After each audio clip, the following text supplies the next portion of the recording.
তীব্র দাবদাহে নাভিশ্বাস কলকাতার জনজীবন। সকাল থেকেই মাথার ওপর গনগন করছে রোদ। বেলা একটু বাড়তেই রোদের প্রখরতায় ছাতা ছাড়া দাঁড়ানোই মুশকিল। বাতাসে সূচকও বেশ অস্বস্তিকর। কলকাতার আলিপুর আবহাওয়া দপ্তর বলছে, চলমান এই তাপপ্রবাহের যন্ত্রণা থাকবে আরও বেশ কয়েকদিন। এরপর হতে পারে শান্তির বৃষ্টি। তবে নির্দিষ্ট করে সে সময়ের কথা বলতে পারছেন না সংশ্লিষ্টরা। রাস্তায় বেরানো যাচ্ছে না, এমন অবস্থা সকাল থেকে লেকে মর্নিং ওয়াক করে এসে আর পারা যাচ্ছে না, কিন্তু বেরোতে হবে, বাজার যেতে হবে, ওই জন্য বেরিয়েছি।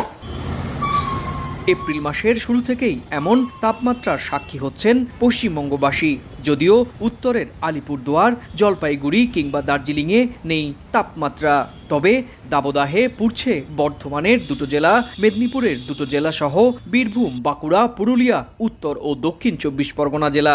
বিকাশে কম খরচে ক্যাশ আউটের লিমিট বেড়ে 50,000। প্রিয় এজেন্টও 2টা।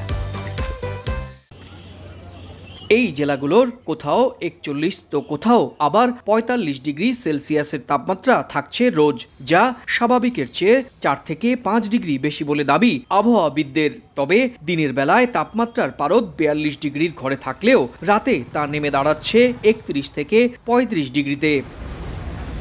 2014 সালে কলকাতা সহ রাজ্যটির কয়েকটি জেলায় 41 ডিগ্রির বেশি তাপমাত্রা রেকর্ড করেছিল, তবে সেটা স্থায়ী ছিল না। এবার দীর্ঘ সময় ধরে চলছে তাপপ্রবাহ। রাজ্যবাসী এখন প্রতীক্ষা করছেন কখন এক পশলা বৃষ্টি নামবে শহরে আর ঠান্ডা হবে ধরণী। সুব্রত আচার্য, সময় সংবাদ, কলকাতা।